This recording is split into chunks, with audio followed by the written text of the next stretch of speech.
Est-ce que la grève, même si elle est devenue partielle, vous inquiète encore? Fred, c'est un sujet qui fait réagir chaque jour sur la messagerie texte. Même si on n'en parle pas chaque jour, les gens sont préoccupés. Les gens nous écrivent, puis justement, je viens de recevoir un méga paragraphe, là, on y reviendra dans quelques instants. Écrivez-nous au 1-877-827-2346, la grève de Post Canada, l'importance de Post Canada, la question des changements au sein du courrier qui s'en vient.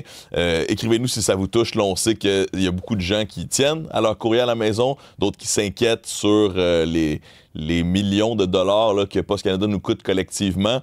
Alors, on plonge là-dedans, Isabelle. On parle de grève tournante. Là, c'est le point ce matin qui fait couler de l'encre, la fameuse grève tournante. Donc, il y aura un retour partiel des services. Pat Bellil est avec nous, facteur chez Post Canada. Bienvenue à l'émission. Bonjour. Bon, comment ça se passe sur les lignes de piquetage? Comment ça se passe, la grève tournante? Est-ce que vous êtes d'accord avec ça? Est-ce que vous le prenez est-ce que vous le voyez d'un bon œil? Ben, premièrement, je suis aussi sur... je veux juste préciser que je suis également sur l'exécutif là, de la section locale du SCTP de Montréal.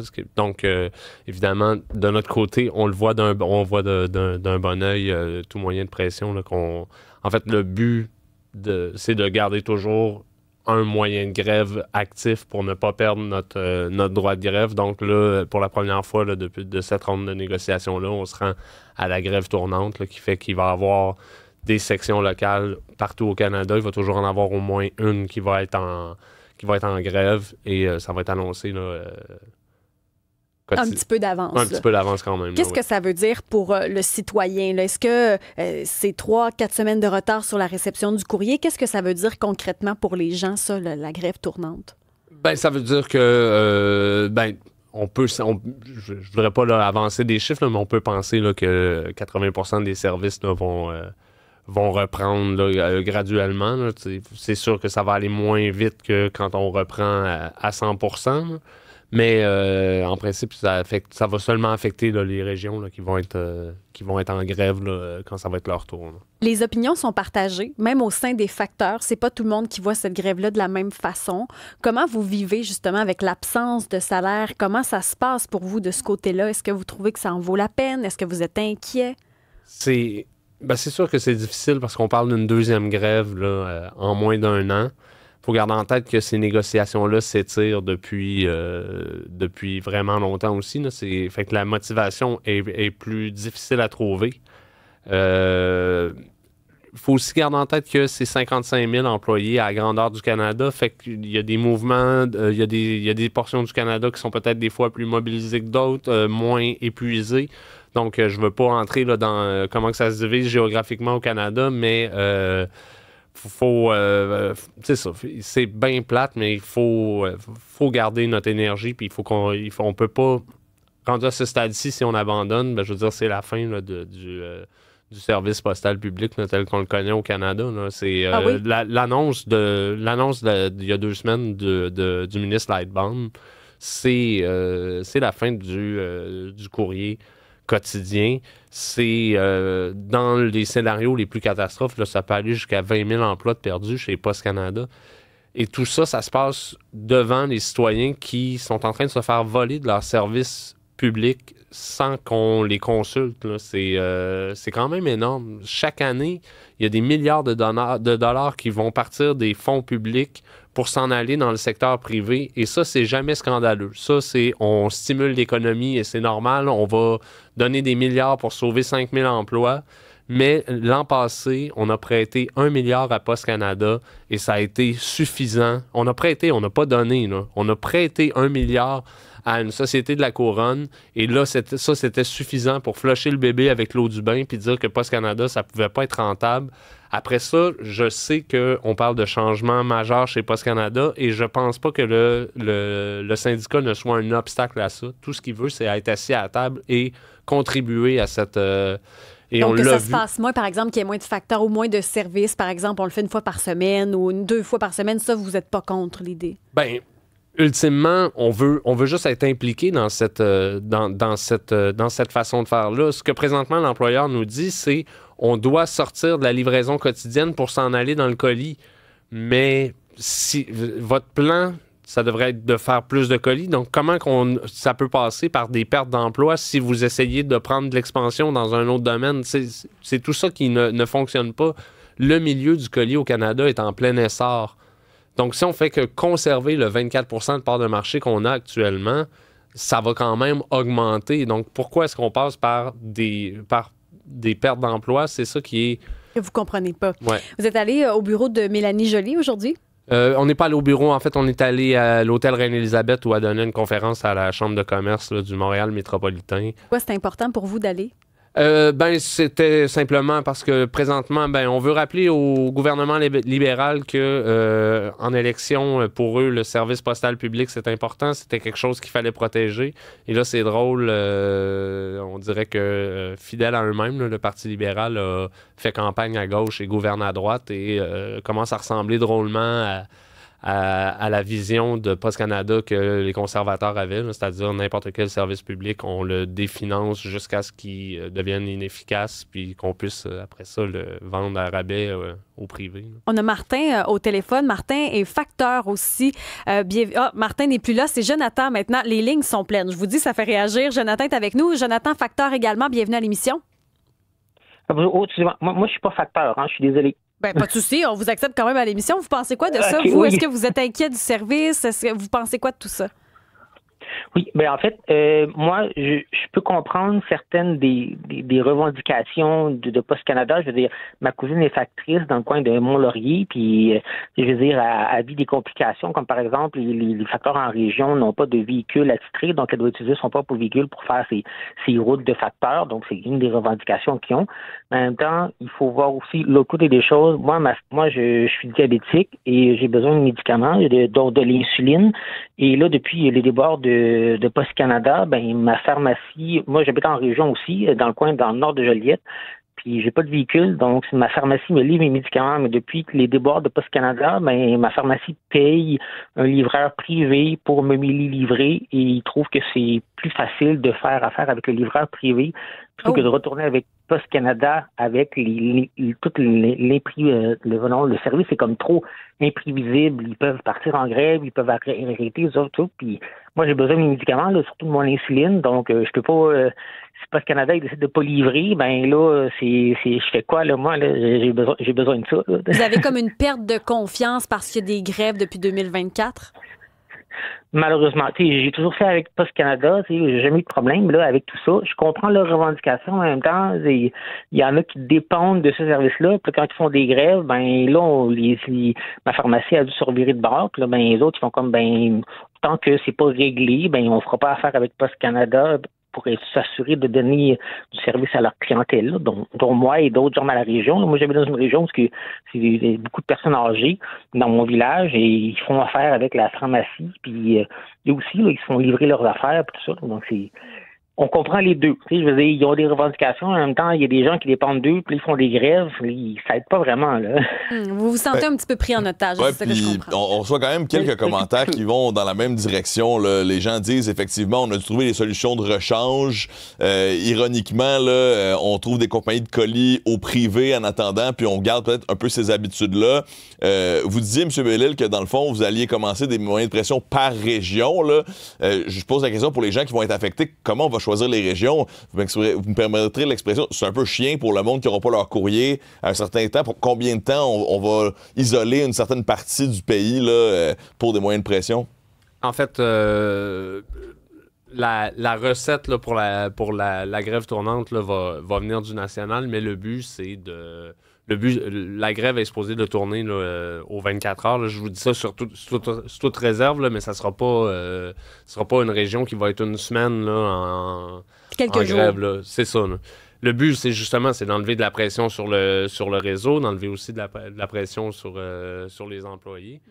Je tiens à dire aussi que l'instabilité dont on parle, on a l'impression que c'est toujours la faute du syndicat, mais ce que je veux dire, c'est que les moyens de pression sont maintenus jusqu'à ce qu'on ait une entente. Et pour ça, il faut négocier. Post Canada n'est pas présent à table de négociation. Quand il est là, joue d'arrogance en nous servant toujours les mêmes offres. On vient de refuser à 70% des offres, que finalement, ils sont venus avec exactement les mêmes offres.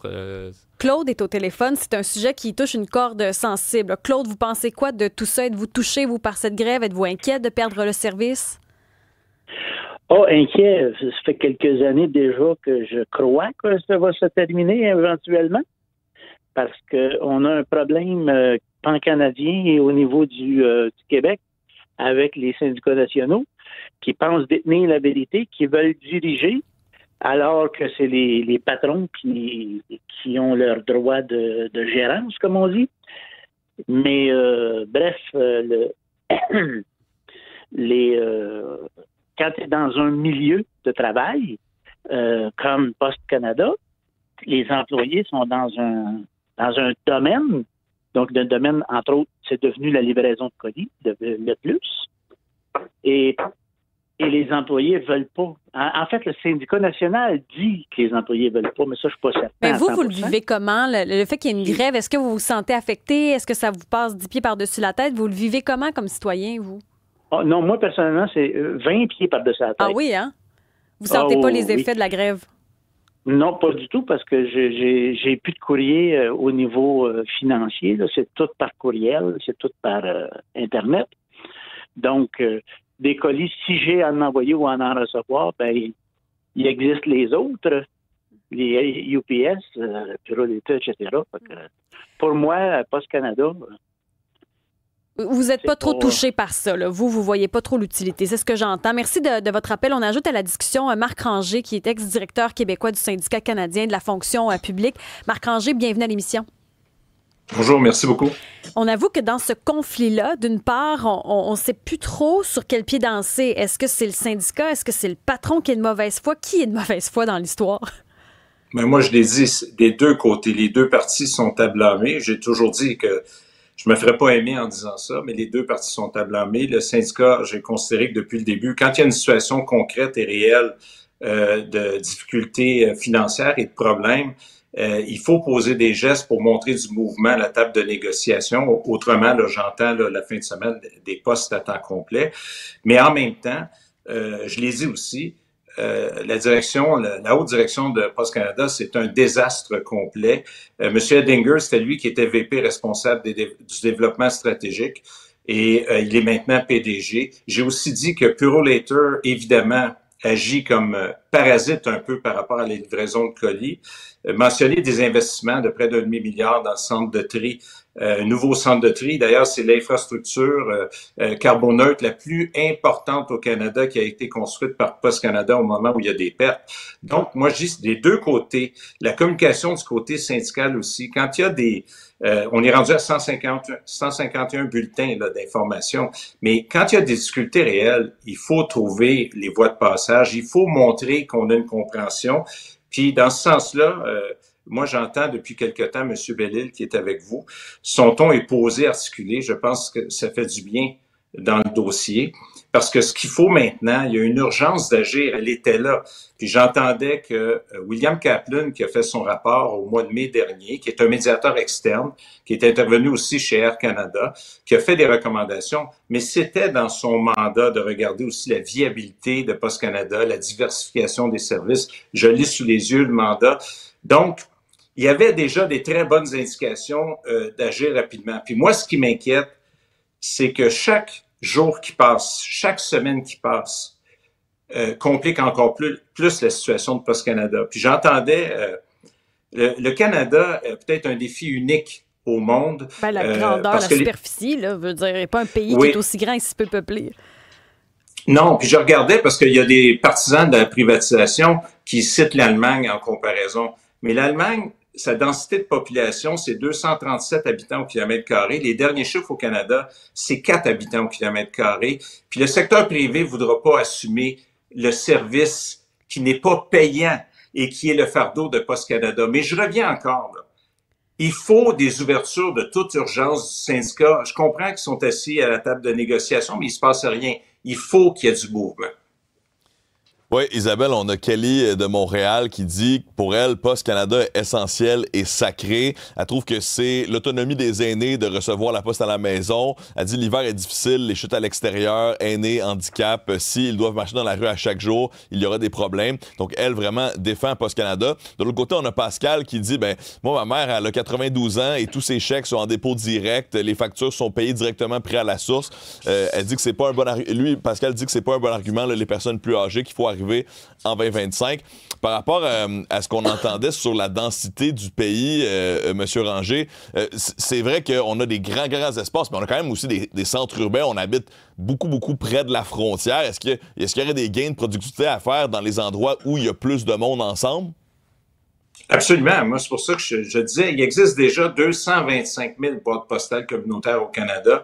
D'aller davantage, quand je parle d'ouverture, là, que la livraison se fasse moins fréquemment, qu'il y ait davantage de boîtes postales, que la livraison de colis devienne aussi beaucoup plus importante chez Poste Canada, puis qu'on règle la dynamique entre Purolator et Poste Canada. Purolator, les 6 premiers mois de 2025, a fait 100 millions de bénéfices nets et risque de finir l'année avec le conflit chez Poste Canada à peut-être 225, 250 millions de dollars de bénéfices nets. Je veux dire, il y a beaucoup de choses à faire, mais l'heure n'est plus à la sémantique, à condamner, puis l'heure est à trouver des solutions. Mais il est minuit et 5. Mais est-ce qu'il y a une fin? On dirait qu'il n'y en a pas de fin. On est déjà en train de penser à Noël. Oui. On est déjà en train de se dire, il va-t-il avoir des colis? Est-ce qu'il y aura une fin à cette grève-là? Parce que des grèves tournantes, il y en a eu dans plein d'autres secteurs d'activité au fil des décennies. Est-ce que ça donne un résultat? Puis quand est-ce que ça finit? Parce que j'ai l'impression que plus ça dure, plus il y a des gens qui se tournent vers d'autres services. Oui. Mais dans la vraie vie, là, si vous me posez la question, là, dans la vraie vie, ce qu'il faudrait faire, là, le ministre Lightbaum et la ministre de l'Emploi doivent convoquer les deux parties. Premièrement, Doug Edinger, c'est pas difficile, c'est leur employé. Alors, ils peuvent le démettre quand ils veulent. Mais de dire, convoquez-lui et Jan Simpson à porte close pour dire, là, ça va faire, on doit trouver, puis et là, de toute urgence, on le voit, ça affecte les élections municipales, ça affecte les organismes, ça affecte un peu tout le monde, mais en même temps, ça affecte 55 000 emplois qui sont en jeu. Et c'est de trouver des compromis. De toute façon, le ministre Lightbaum a annoncé des mesures drastiques. Mais là, c'est de trouver à amortir ces mesures drastiques-là, à sauver les emplois. Il va s'en perdre, mais il faut le sauver davantage, sauver les conditions de travail, parce que j'écoutais M.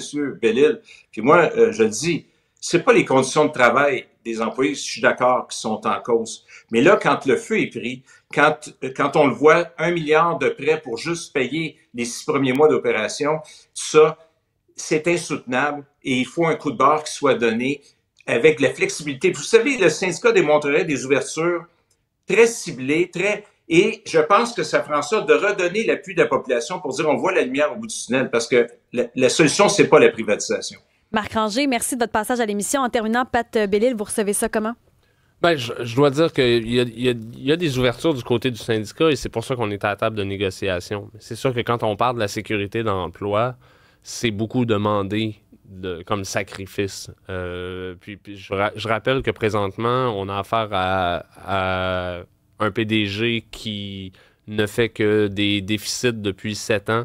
Et c'est à lui qu'on dit, on vous fait confiance, allons-y au détriment des employés. Et by the way, on va continuer à vous donner vos bonus de performance pendant que vous enfoncez notre société d'État le plus bas possible. Donc, si on veut rallier le syndicat dans un changement, il faudrait peut-être que le changement commence par en haut. Puis quand on veut perdre du poids, on essaie de perdre du gras, pas du muscle. On espère que tout ça va germer dans cette longue fin de semaine. Pat Bellil, facteur chez Poste Canada, merci de votre passage à l'émission. Merci à vous. Bonne chance pour la suite. Merci, au revoir.